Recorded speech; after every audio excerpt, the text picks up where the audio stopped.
Good afternoon, everyone. Hopefully everyone is doing well today. I do want to let everyone know that this presentation is being recorded. And today's presentation is COVID-19 updates presented by AgSafe Food and Farms.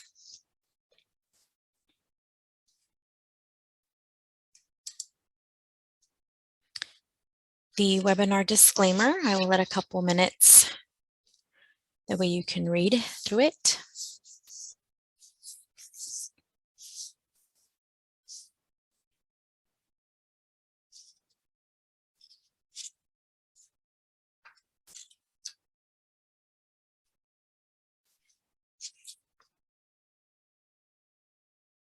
And continuation of the webinar disclaimer.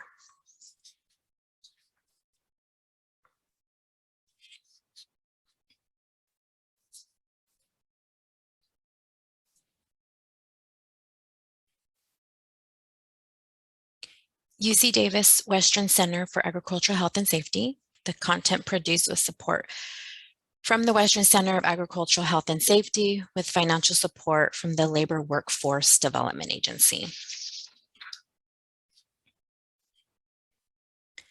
Let's get started here. Objective of today's webinar: review of supplemental paid sick leave of 2022, review changes to the Emergency Temporary Standard, ETS, employer responsibilities for COVID-19, management in the workplace, and revisions to your company's COVID-19 written program.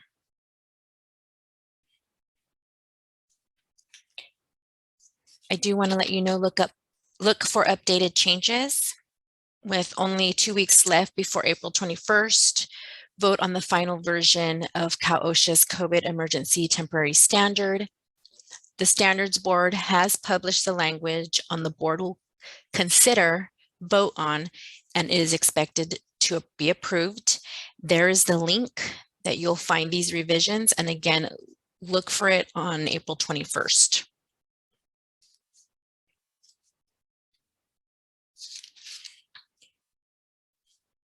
Review of supplemental paid sick leave of 2022. Effective February 19, 2022, covered employees in the public or private who have employers with 26 or more employees are entitled up to 80 hours of 2022 COVID-19 related paid sick leave from 2 separate banks of leave, each of up to 40 hours. The first bank of COVID-19 supplemental sick leave, up to 40 hours, is available to covered employees unable to work or telework. The second bank of COVID-19 supplemental paid sick leave, up to 40 hours, is available only if an employee or a family member for whom they are providing care tested positive for COVID-19. From January 1st, 2022 through September 30th, 2022. Immediately upon oral or written request to their employer, with up to 40 of those hours available only when an employee or family member tests positive for COVID-19. The first bank of COVID-19 supplemental paid sick leave up to 40 hours is available to covered employees unable to work or telework. There is no order to which bank the employee received sick pay from. The second bank of COVID-19 supplemental paid sick leave up to 40 hours is available only if an employee or a family member for whom they are providing care tested positive for COVID-19. The first bank, a full-time covered employee may take up to 40 hours of leave if the employee is unable to work or telework for any of the following reasons. Vaccine related, the covered employee is attending a vaccine or booster appointment for themselves or a family member, or cannot work or telework because they have a vaccine-related symptoms or are caring for a family member with vaccine-related symptoms. An employer may limit an employee to 24 hours or 3 days of leave for each vaccination or booster appointment and any consequent side effects unless a healthcare provider verifies that more recovery time is needed. Caring for yourself. The employee is subject to quarantine or isolation period related to COVID-19 as defined by an order or guidance of the California Department of Public Health, the Federal Centers of Disease Control and Prevention, or a local public health officer with jurisdiction over the workplace, has been advised by a healthcare provider to quarantine or is experiencing COVID-19 symptoms and seeking a medical diagnosis. Or caring for a family member. That means child, parent, spouse, registered domestic partner, grandparent, grandchild, or sibling. The covered employee is caring for a family member who is subject to a COVID-19 quarantine or isolation period, or has been advised by a healthcare provider to quarantine due to COVID-19, or is caring for a child whose school or place of care is closed or unavailable due to COVID-19 on the premises.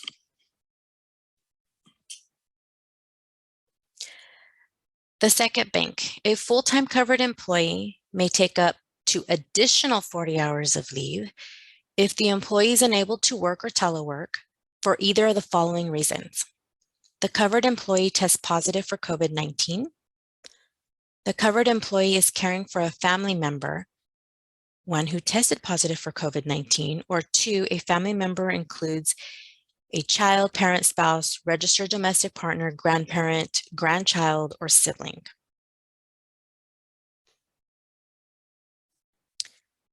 Part-time covered employees. An employee may take leave up to the amount of hours they work over 2 weeks, with half of those hours available only when they or a family member tests positive for COVID-19. Payment. If an employee took leave for one of the reasons identified above between January 1st, 2022 and February 19, 2022, and that leave was either unpaid or compensated at a rate less than the employee's regular rate of pay, the employee may also request a retroactive payment. Payment is at the employee's regular or usual rate of pay, not to exceed $511 per day and $5,110 in total. Part-time covered employees with variable schedules, please see link below if you need further assistance, or you can call XSafe. So again, the website that you see there will give you different explanations of what a part-time employee, what their hours would look like for those who have variable schedules.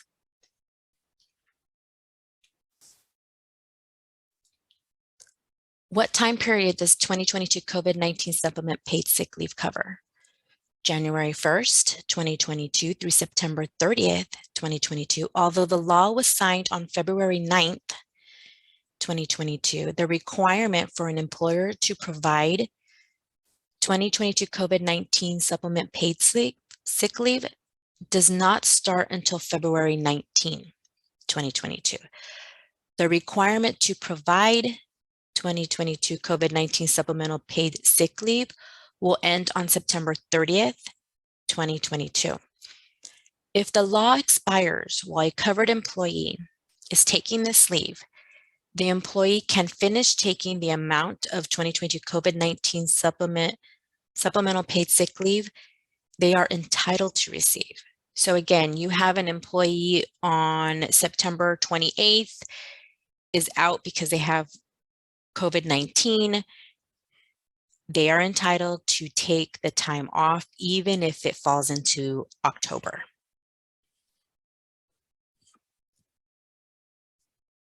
(2022) COVID-19 supplemental paid sick leave is retroactive to January 1st, 2022, which means that covered employees who took qualifying leave between January 1st 2022, and February 19, 2022, can request payment for the leave if it was not paid by the employer in the amount that is required under this law.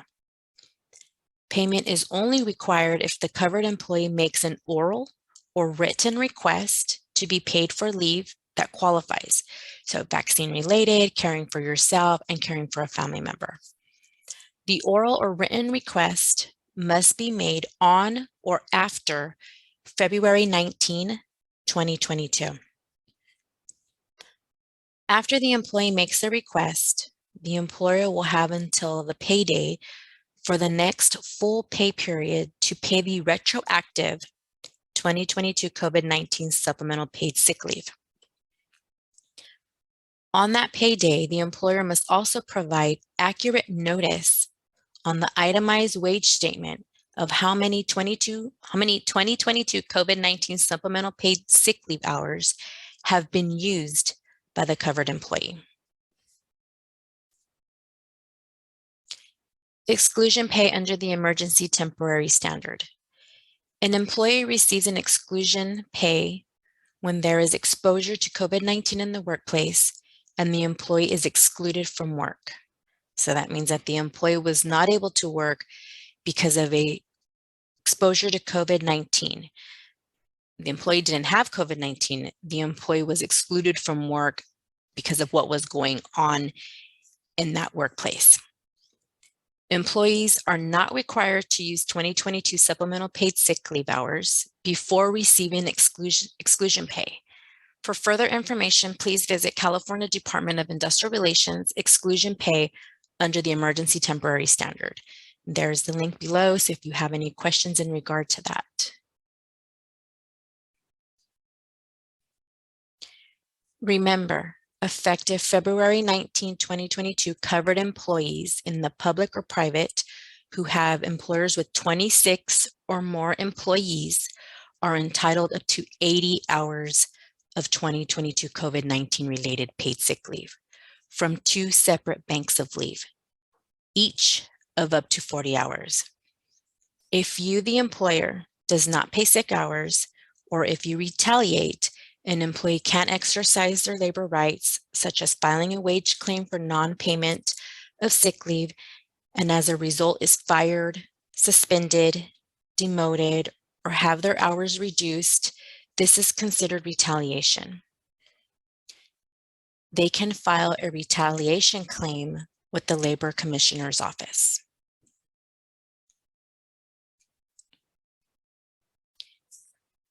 Can an employer require documentation if an employee is requesting retroactive pay for the 2022 COVID-19 supplemental paid sick leave that is available only if the employee or qualifying family member was positive for COVID-19?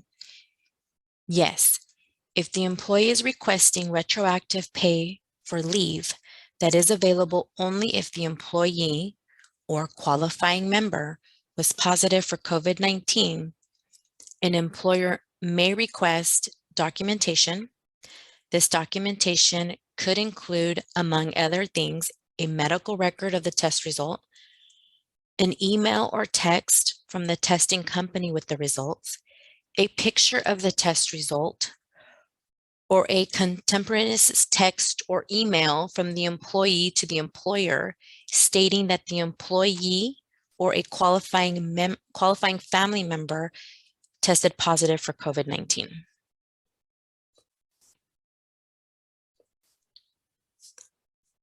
Can an employer require certification from a healthcare provider before allowing a covered employee to take the leave when the request is for a qualifying reason? Generally, no. An employer may not deny a worker 2022 COVID-19 supplemental paid sick leave based solely on a lack of certification from a healthcare provider. A covered employee is entitled to take 2022 COVID-19 supplemental paid sick leave immediately upon the covered employee's oral or written request.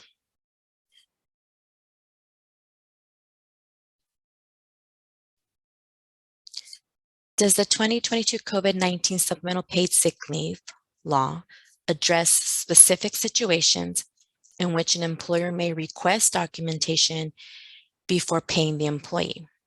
Yes, in several situations, the employer can seek documentation before paying an employee if an employee is using the COVID-19 supplemental paid sick leave that is only available after a positive test. In such circumstances, the employee must provide the test results upon the reasonable request of the employer.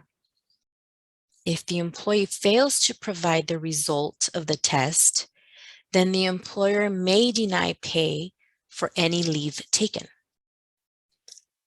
When an employee, and number two, when the employee uses more than 3 days or 24 hours for a single vaccine appointment and recovery from any related side effects, an employer may seek medical certification that the employee required more time to recover from those side effects.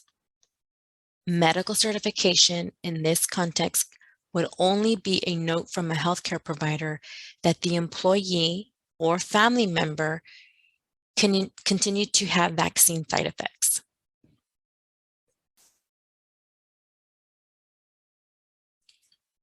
Is a particular type of COVID-19 diagnostic test required in order to qualify for a leave based on having positive test results? No. An employee may take an over-the-counter rapid test, antigen, or a test that is scheduled at a testing facility. The law does not specify type of test and does not place conditions on how the test is administered in order to qualify for leave.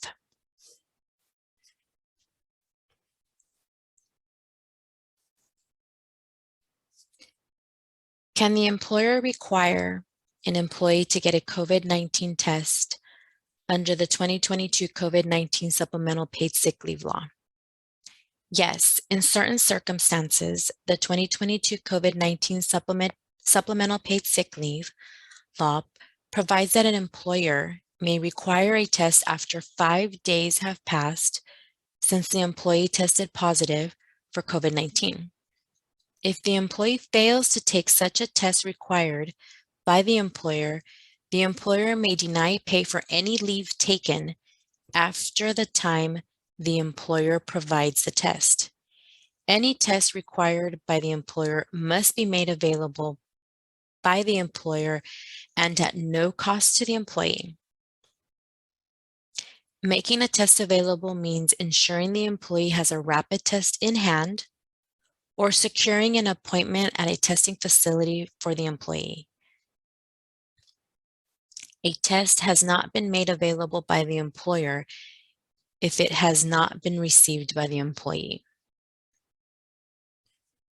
So making sure that you have that acknowledgement that you've provided the no-cost test to the employee. The COVID-19 Prevention Emergency Temporary Standards remain in effect. The workplace standards were updated in December 2021 to include minor revisions related to returning to work after close contact. The revisions became effective starting on January 14, 2022. In addition to those requirements, employers must follow public health orders on COVID-19. On February 28, 2022, provides new recommendations and requirements on the use of face coverings in certain circumstances and industry sectors. This order became effective on March 1st, 2022. For more information on the COVID-19 Prevention Emergency Standards is available on the Cal OSHA's frequently asked questions.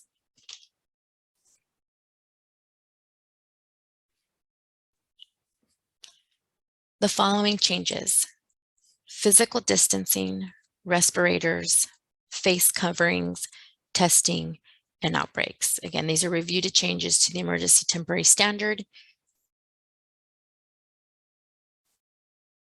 Physical distancing. During an outbreak, 3 or more employees is an exposed group. Employers are required to evaluate whether physical distancing or barriers are necessary to control the transmission of COVID-19. Physical distancing must be used in a major outbreak, 20 or more employees in an exposed group, for all employees regardless of vaccination status, except when an employer demonstrates that maintaining 6 feet of distance is not feasible.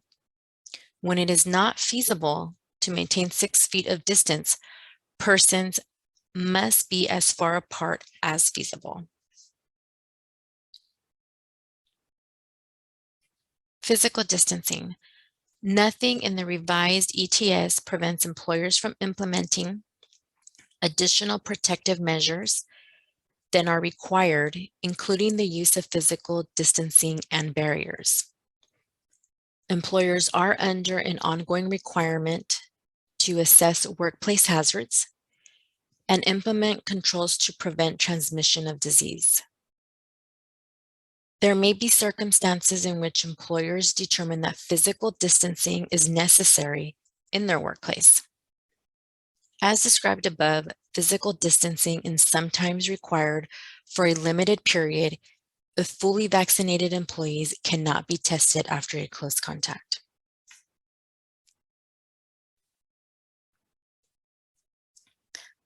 Respirators. No, there are no changes to the respirator requirements. This is information that was previously put into the emergency temporary standard. So it has not changed. It's still the same. An employer can provide a respirator to an employee.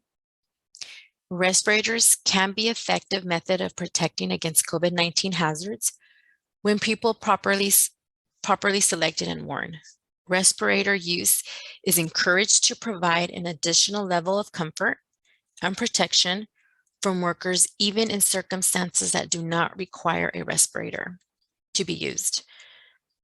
However, if a respirator is used improperly or not kept clean, the respirator itself can become a hazard to the worker.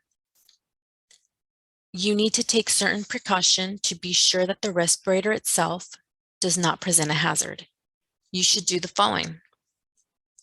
Read and follow all instructions provided by the manufacturer on use, maintenance, cleaning and care, and warnings regarding the respirator's limitations. Keep track of your respirator so that you do not mistakenly use someone else's respirator. Do not wear your respirator where other workplace hazards, chemical exposures, require use of a respirator. In such cases, your employer must provide you with a respirator that is used in accordance with OSHA's respiratory protection standard.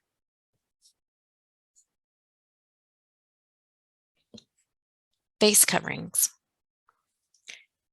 Unvaccinated workers will no longer be enforced to wear face coverings in all indoor workplaces and all vehicles.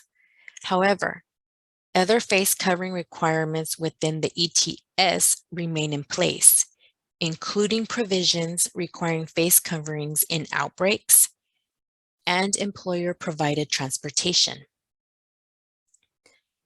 Employers provide face coverings and ensure they are worn when required by orders from the California Department of Public Health. In addition, employees can request face coverings from the employer at no cost to the employee and can wear them at work regardless of vaccination status and without fear of retaliation.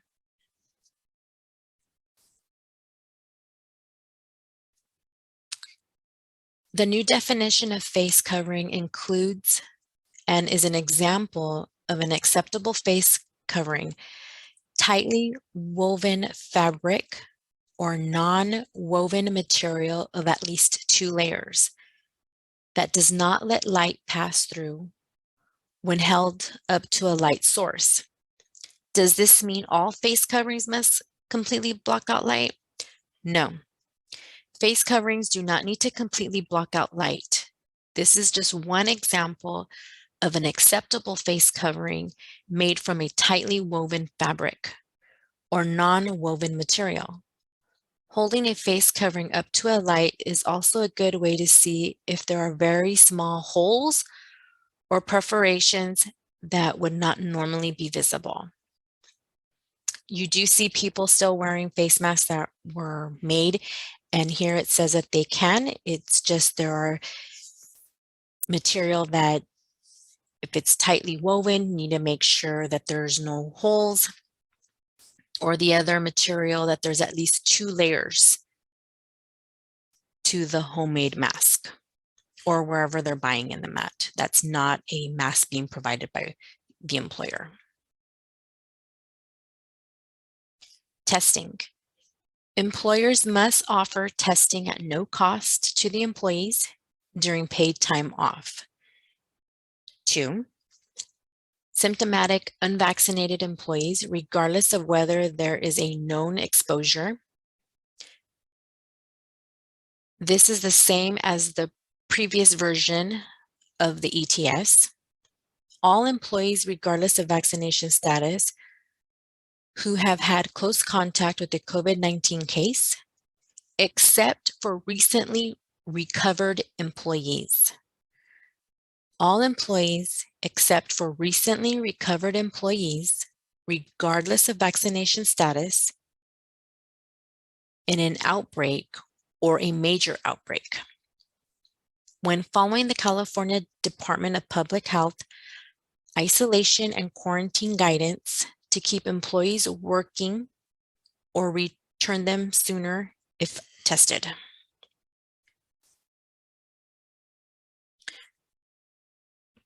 When an employee tests positive, requirements apply to all employees regardless of vaccination status, provisions, infection, or lack of symptoms.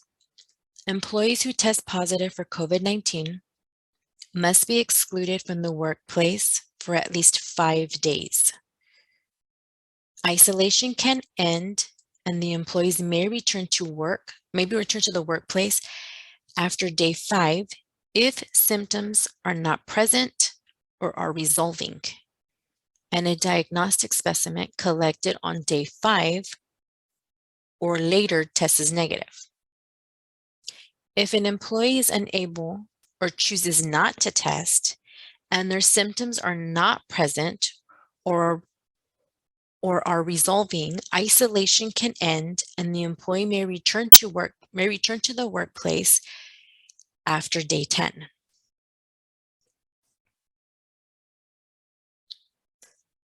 When an employee tests positive, requirements apply to all employees, regardless of vaccination status, previous infection, or lack of symptoms. If an employee has a fever, isolation must continue, and the employee may not return to work until the fever resolves. If an employee's symptoms other than fever are not resolving, they may not return to work until their symptoms are resolving or until after day 10 from the positive test. Employees must wear face coverings around others for a total of 10 days after the positive test, especially in indoor settings. And again, these are the review changes to the Emergency Temporary Standard, ETS. Employees who are exposed to someone with COVID-19 that quarantine, employees who are exposed to someone with COVID-19, no quarantine required. For additional information, please visit California Department of Industrial Relations, Quarantine and No Quarantine under the Emergency Temporary Standard and your county health department. There is the link below. There is, I want to say, a page of information on what your options are when you have employees who are exposed to someone with COVID-19 and have to quarantine, and employees who are exposed to someone with COVID-19 and no quarantine required.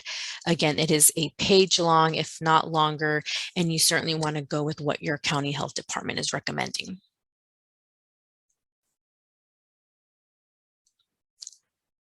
Outbreaks.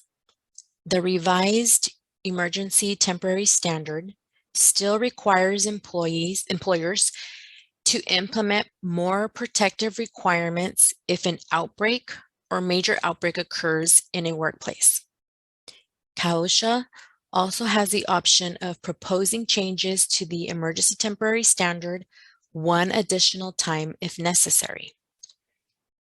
In an outbreak, 3 or more COVID-19 cases among employees in an exposed group within a 14-day period, employers' requirements in a major outbreak, 20 more COVID-19 cases in an exposed group within a 30-day pay period.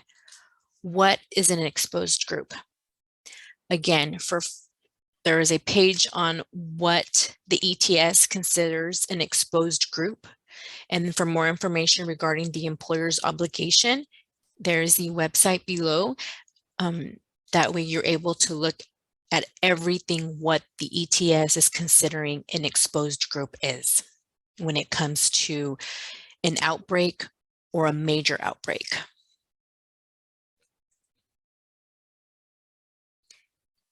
Employers' responsibilities.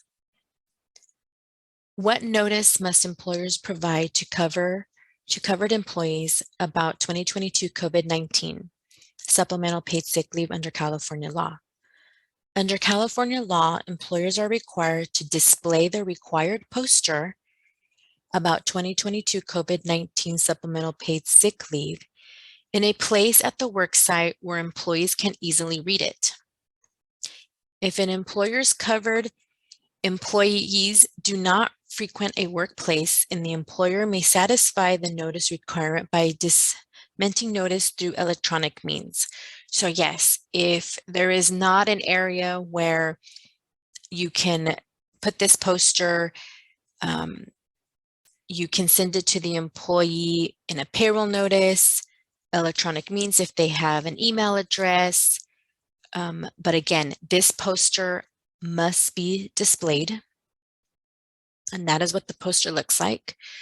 It is the 2020 COVID-19 supplemental paid sick leave. It is an outline of what the employee is entitled to know in regards to whether or not they're going to get sick paid leave and how that works. Again, down below is the email where you will be able to find this poster. And again, you can give it to an employee individually in a pay stuffer, electronic, and again, posting it where everyone can see it. Employers' responsibilities, employee training and requirements. So again, this is making sure that your employees, the training requirements on COVID-19. What is COVID-19 and how does it spread? It's reinforcing what COVID's been going on since 2020. This has been repetitive, but it's important to continue with it being repetitive. What COVID-19 and how does it spread? It is a contagious respiratory illness caused by a virus. It can spread from person to person between people in close contact. The air that comes from our lungs when exhaling through droplets, when talking, sneezing, or singing spreads the virus. The virus spreads mostly when people breathe it in. Hand washing. That has not changed. Other ways to slow spread is by washing hands frequently, using soap and water, and wash for 20 seconds. Dry with disposable paper towels. If not available, use hand sanitizer until able to wash hands, and provide information on location of hand washing stations and process for replenishing supplies. So again, this is a department where you're going to have it available to your employees to wash their hands before and after they eat, making sure they have soap and water, making sure they have disposable paper towels, and providing that information, on the location of hand washing stations, and making sure that you're replenishing those supplies frequently or as needed. The use of face coverings. How does the California Department of Public Health's February 28, 2022 guidance for the use of face mask impact the ETS requirements? Executive Order suspends Section The ETS, which required that unvaccinated workers wear face coverings in all indoor workplaces and all vehicles, this requirement will no longer be enforced. However, other face covering requirements within the ETS remain in place, including provisions requiring face coverings in outbreaks and employer-provided transportation. Also, still in place, which requires that employers provide face coverings and ensure they are worn when required by orders from the California Department of Public Health.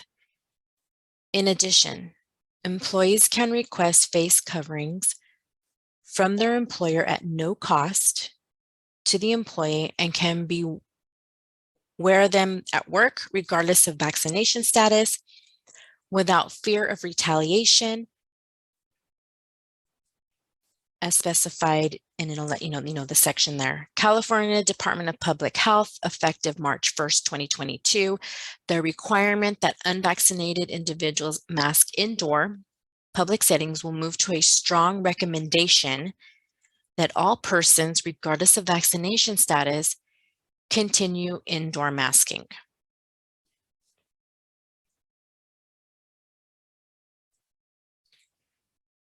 Use of face coverings. Face coverings are another way to stop the spread of COVID-19.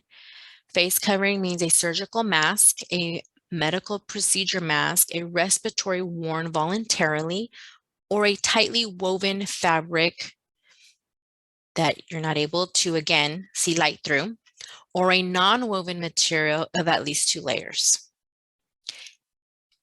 Use face coverings adequately, cover both nose and mouth.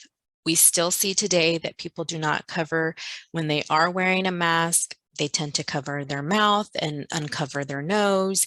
And I want to say everywhere that you go, whether it's a fast food chain, a department store, they literally have it posted still on their doors, regardless of what county you live in, whether masks are being enforced or not. They have pictures there of individuals wearing a mask, like the one you see in the picture, that it is covering their nose and their mouth. So very important that if you're reviewing your company policy or reviewing the company protocol providing face coverings in your workplace, that the employee is going to use it correctly. Face coverings are not respiratory protective equipment. COVID-19 is an airborne disease. N95s and more protective respirators protect the user from airborne disease, while face coverings primarily protect people around the user. Respirators. Employers' policies for providing respirators and the right of employees who are not fully vaccinated to request a respirator for voluntary use without fear of retaliation and at no cost. Review how to 1, properly wear the respirator, and provided 2, how to perform a seal check according to manufacturer's instructions each time one is used, and the fact that facial hair interferes with the seal. So again, anybody who's using an N95, they understand that if you do have a facial hair, a beard around the chin area, it's not going to seal correctly. You can inform them and let them know, and if they still want to use it, at least you've done your due diligence of letting them know that it's not going to seal. And it clearly says it's the facial hair interferes with the seal. Symptoms. I'm sure everyone has already heard it. Every time you get a phone call from the doctor's office or that you're going to go see the doctor, they run through a list of symptoms. Have you been exposed? Have you not been exposed? And then they go over your symptoms. Common symptoms of COVID-19 may include cough, shortness of breath, or difficulty breathing, fever or chills, muscle or body aches, vomiting or diarrhea, new loss of taste or smell, They can range from mild to severe illnesses and appear 2 to 14 days after you are exposed to the virus that causes COVID-19. Also, I understand that when your throat hurts can also be a symptom of COVID-19. Importance of staying at home. Stay at home if you are experiencing any of the symptoms of COVID-19. Follow your company policy for calling in sick. Provide details specific to your business. Call four-person lead, supervisor, HR, provide phone numbers. Again, this is making sure that you have everything in line of when you are giving information to the employees, if they are feeling sick, where they can go, who they can talk to, who they need to call. And we have to remember that every now and then this information does need to be updated. People do leave the company. You know, someone was there who's no longer there, and then you have employees who do not have the correct information on who they can call. Access to COVID-19 testing. If you suspect you may have COVID-19, it is important to get tested. Company to provide details for how to get tested, refer to your COVID-19 prevention program for further information. I do know that the Farm Bureau, depending on what county you're in, we're giving free COVID test out on a first come, first serve basis to any employer who wanted them. I know that there is a cost associated if you do send an employee out to a healthcare provider. I don't think that's gotten any cheaper, anywhere from $50, $60, $70 is what the cost is.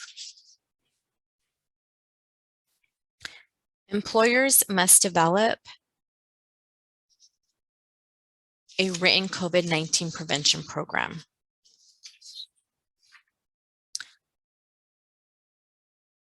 Employers must develop a written COVID-19 prevention program or ensure its elements are included in an existing injury and illness prevention program.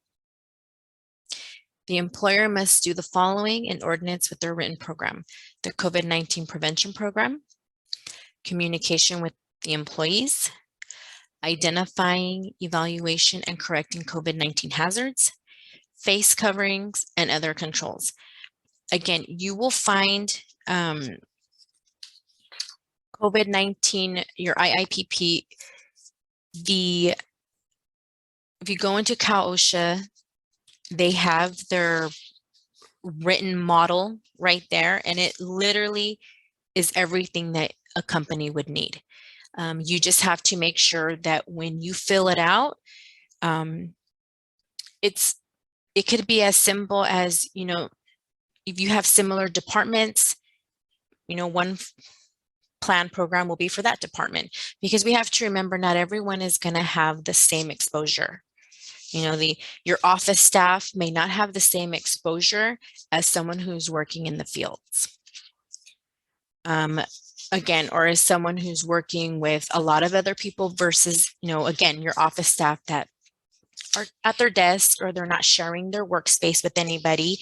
So again, it's making sure that that written program is catered to that department and listing it on there. And who best to fill it out would be someone who is, you know, the supervisor that's in charge of that department. Your basic information is going to be the same, and that would be, you know, the communication with the employees, the same outline, possibly not the same people or not always all the same people. You know, HR, safety, the supervisors could be different. And again, just making sure that everyone they know where they can find your prevention policy. A company must have a COVID-19 prevention program, CPP, specific for each work site. CalOSHA provides a sample for businesses to use. And again, you can look on the CalOSHA website, and you can also look at the Western Center for Agricultural Health and Safety. I'll have that link at the end of the presentation. And it's in there. You go to COVID-19 under the Western Center for Agricultural Health and Safety, and they have so much resources there that you can pick and choose what you want to use for the company. And it's an excellent source, but they do have that prevention program in there for you to use. As part of your safety training, you must review the CPP with your employees. So that is going to be at your tailgate, new hires. I know that AgSafe also has information on COVID-19 that you can use as you're having a tailgate. But again, it's getting your resources and making sure that you are reviewing the information with the employees. Authority and responsibility. Provide name of person, including job title, as overall authority and responsibility for implementing the provisions of this COVID prevention plan in our workplace. In addition, all managers and supervisors are responsible for implementing and maintaining the COVID prevention program in their assigned work areas and for ensuring employees receive answers to questions about the program in a language they understand. All employees are responsible for using safe work practices, following all directives, policies, and procedures, and assisting in maintaining a safe work environment. Again, that is listing who's responsible at each of the work sites, who's relaying the information to the employee, making sure the information that they're relaying to the employee is correct and updated. And yes, it can be time consuming, but at the end of the day, you don't want an employee to turn around and say, I didn't know, you didn't tell me, you didn't know where I could find it, I didn't know who I needed to talk to.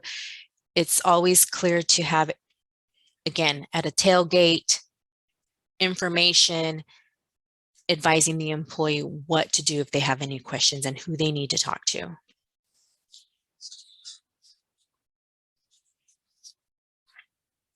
Identification and evaluation of COVID-19 hazards. So the elements of your CPP, we will implement the following in our workplace. So this is the standard of what needs to be on your CPP. And again, you can find that on the Western Center of Agricultural Health and Safety on their website. You can also find it on the CalOSHA website. Yes, you can create your own model. But I hear that OSHA's model is really, really good, and it's what they're looking for when they should come and look for it. Again, conduct the workplace specific evaluations. You can use a sample form or create your own. Document vaccination status of your employees. You can use a sample form or create your own. Medical information is confidential. Evaluate employees' potential workplace exposures to all persons at or who may enter our workplace.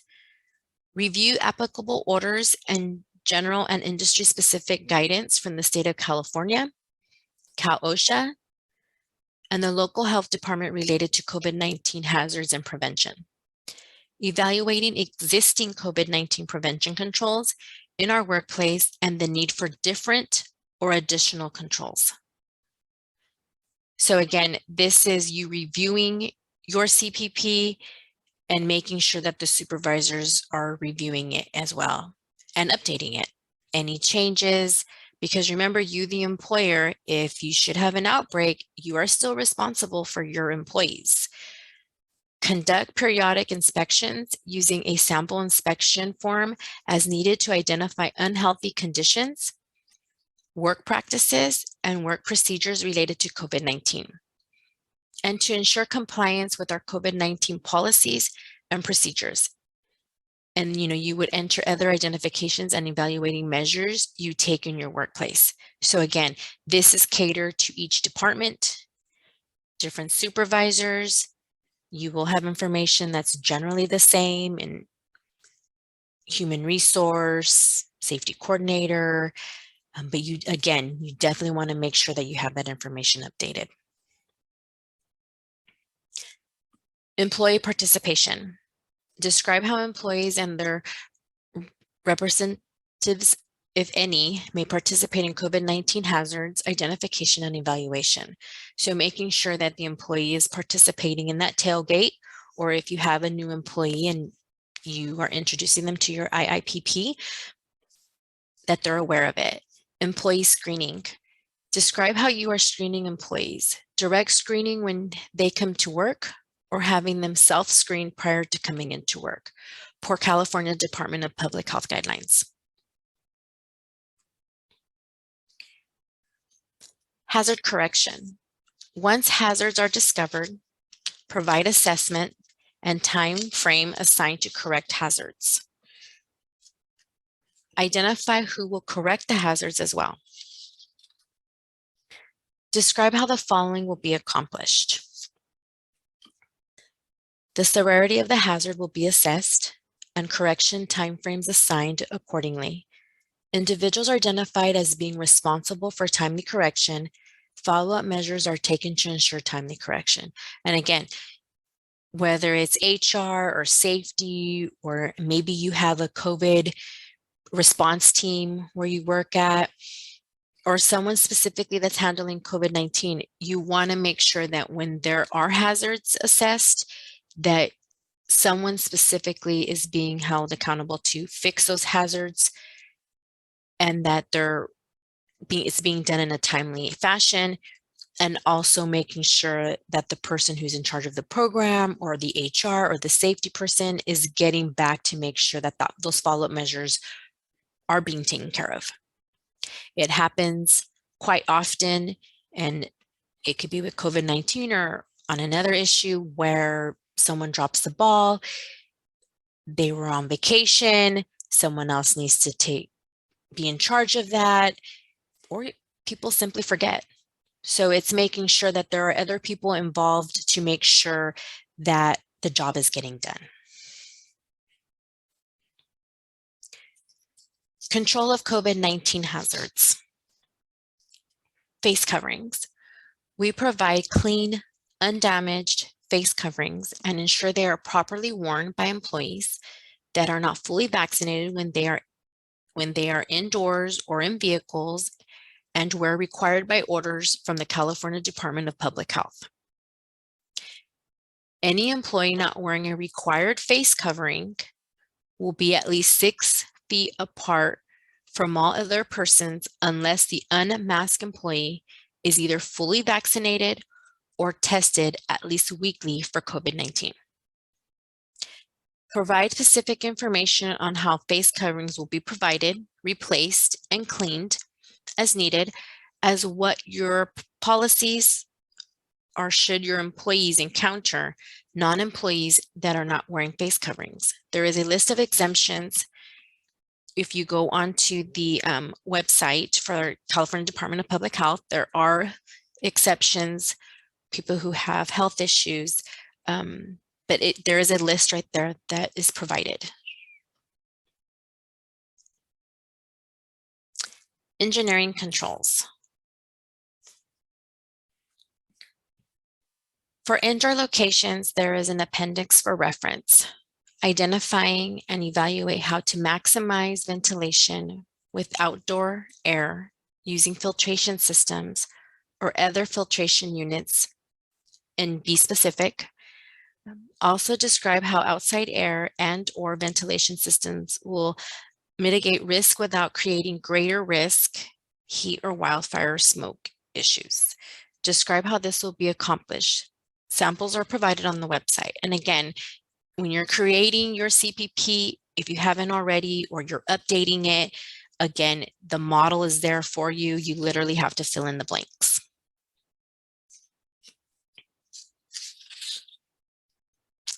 Control of COVID-19 hazards. Cleaning and disinfecting. Describe workplace-specific measures for ensuring adequate supplies and time for it to be done properly. Information to employees on frequency and scope of cleaning and disinfection. If you have a COVID-19 case, what are your procedures for cleaning and disinfecting as well? So describe your workplace-specific measures. Should you have a COVID-19 case in your workplace, you will implement the following procedures. So making sure that you list what are your steps that you will be taking when you do have that COVID-19 exposure in the workplace, and how you will be cleaning and disinfecting where the positive employee was working.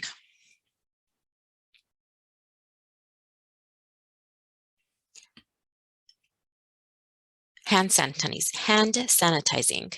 Describe site-specific procedures that include evaluation of hand washing facilities, determination of need for any additional facilities, encouraging hand washing and allowing time to wash hands at least 20 seconds, providing effective hand sanitizer and not using hand sanitizers that contain metanol. Again, the 20 seconds, some people say your ABCs, some people say wash your hands completely and then wash your hands completely again. Some people have an iWatch that will tell them you didn't wash your hands long enough, or great job well done, you washed your hand for 20 seconds. And it's again posting that information as a reminder to employees to at least wash their hands for 20 seconds. I've gone into different department stores and they have information up on the window or on the mirror to remind people, customers and employees, to wash your hands for at least 20 seconds.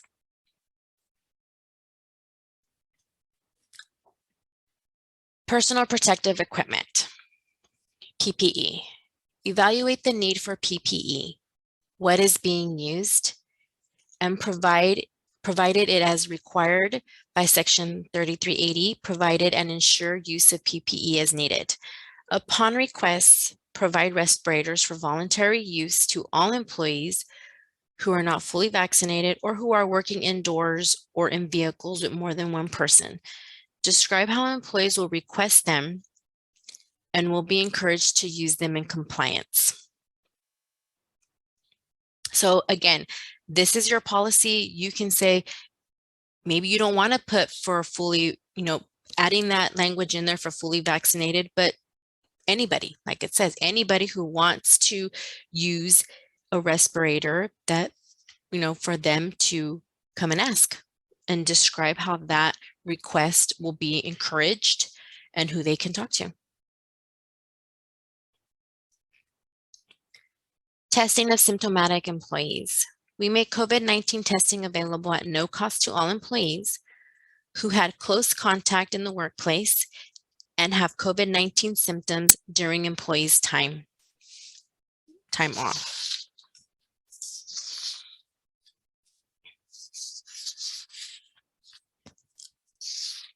Investigating and responding to COVID-19 cases. Develop effective procedures to investigate COVID-19 cases that include seeking information from employees regarding COVID-19. The sample form is provided for use for investigations. Again, this is procedures to investigate a COVID-19 case. Who is going to be investigating what happened? That is where you are going to find out if you have hazards that need to be corrected. Any change in procedures and processes that need to be updated. And again, it's finding that specific person to investigate and respond to the COVID-19 case. And what happens if that person is on vacation? Then you have another person that's listed there that will take care of what the investigation process is. Investigating and responding to COVID-19 cases. Ensure the following is implemented. Employees that had close contact are offered COVID-19 testing at no cost during their working hours, excluding COVID-19 cases who were allowed to return to work per company's return to work criteria and have remained free of symptoms for 90 days after the initial onset of symptoms, or for cases who never developed symptoms for 90 days after the first positive test. The information on benefits will be provided to employees. Written notice within 1 day of your knowledge of a COVID-19 case that people at the work site may have been exposed to COVID-19. This notice will be provided to all employees, independent contractors, and other employers at the work site during the high-risk exposure period. These notifications must meet certain criteria. Again, this is very important piece. You definitely want to review your CPP to make sure that you are providing an employee who has been exposed within 1 day of your knowledge and the employer's work site during the high risk exposure period. So notifying those employees, and not only employees, but it says, contractors and other employees at the work site. So making sure that you are doing your due diligence and making sure that everyone's aware. Your system for communicating. Ensure that we have effective two-way communication with our employees in a form they can readily understand, and that includes the following information: who the employees should report COVID-19 symptoms and possible hazards to, and how to describe the process that employees can report symptoms, possible close contacts, and hazards without fear of reprisal, or procedures or policies for accommodating employees with medical or other conditions that put them at an increased risk of severe COVID-19 illness, access to COVID-19 testing when testing is required. If required to provide testing, have a plan and process for no cost to employees and that it happens during work hours. Information COVID-19 on hazards employees, including other employers and individuals in contact with our workplace, may be exposed to, what is being done to control those hazards, and our COVID-19 policies and procedures. Describe other aspects of your system of COVID-19 related communication being implemented in your workplace. Again, we can't stress enough on communicating with the employees. And this goes beyond COVID-19, just in general, when employees say they don't remember, they weren't informed, it didn't say who they can talk to, I wasn't sure, I didn't know where I could find it. Making sure the employee is aware. So if it's handing them a copy of the CPP, is it going over the CPP with them, on a quarterly basis? New employees, it's making sure that everyone is on the same page, making sure that you're listing there, who you go to, or please call HR when you need for them to be tested and you go to, XYZ medical place to have testing done. But it's making sure that your elements of your CPP, you're connecting those dots, making sure that everything is in line. Training and instruction when training took place and documentation. Remember, in California, if it's not documented, it didn't happen.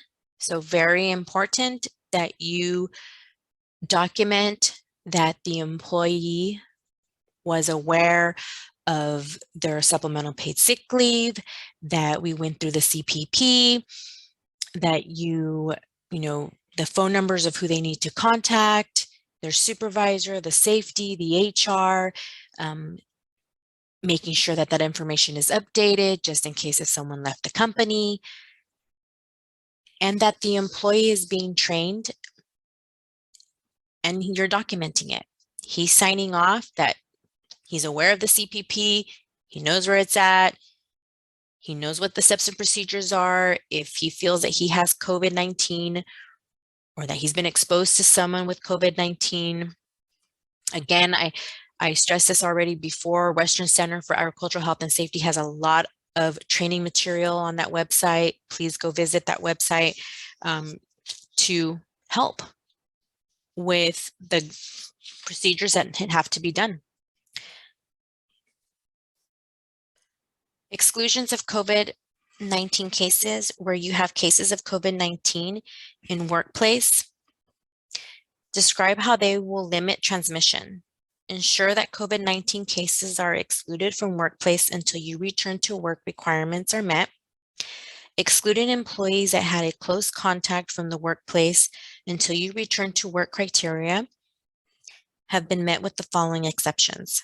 Employees who were fully vaccinated before the close contact and do not develop COVID-19 symptoms. COVID-19 cases who return to work per your return to work criteria have remained free of COVID-19 symptoms for 90 days after the initial onset of COVID-19 symptoms.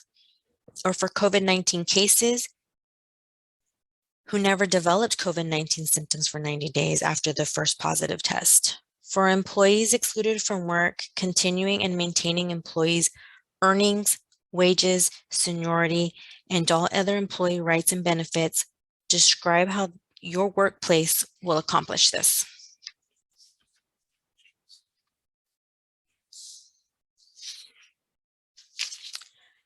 Reporting, record keeping, and access. Provide your policy for reporting information about COVID-19 cases and outbreaks at your workplace to the local health department whenever required by law, and provided related information requested by local health department. Maintain records of the steps taken to implement your written COVID prevention plan. Make your written COVID prevention plan available at the workplace to employees, authorized employees' representatives, and to reps of Cal OSHA immediately upon request. Keep track of and track all COVID-19 cases. So in your place of business, keeping track of your COVID-19 cases looks different than to other companies, depending on how big or how small. But again, it's just making sure that you're keeping track of where your exposures are and making sure that you don't have that major outbreak or, even a minor outbreak. Return to work criteria. COVID-19 cases with COVID-19 symptoms will not return to work until all of the following have occurred. At least 24 hours have passed since a fever of 100.4 or higher has resolved without the use of fever-reducing medications. COVID-19 symptoms have improved, and at least 10 days have passed since COVID-19 symptoms first appeared. COVID-19 cases who tested positive but never developed COVID-19 symptoms will not return to work until a minimum of 10 days have passed since the date of specimen collection of their first positive COVID-19 test. A negative COVID-19 test will not be required for an employee to return to work once the requirements for cases with symptoms or cases who tested positive but never developed symptoms have not been met. Return to work criteria continued. Persons who had a close contact may return to work as follows. Close contact but never developed symptoms within 14 days have passed since the last known close contact. Close contact with symptoms with the cases with symptoms. Criteria have been met unless the following are true. The person tested negative for COVID-19 using a PCR COVID-19 test with specimen taken after the onset of symptoms, and at least 14 15 days have passed since the last known close contact, and the person has been symptom-free for at least 24 hours without using fever-reducing medications. In order to isolate, quarantine, or exclude an employee is issued by a local or state health official. The employee will not return to work until the period of isolation or quarantine is completed and the order is lifted. So again, I saw this a lot with the county that I reside in, that you would see a lot of letters coming through. I have not seen a letter come through in months, so I cannot tell you what your county is doing. Just remember that each county has its own set of rules, and making sure that you abide by them, as well as the state, as well as Cal OSHA. So make sure that you are looking at your county's requirements on what else to implement in your CPP program.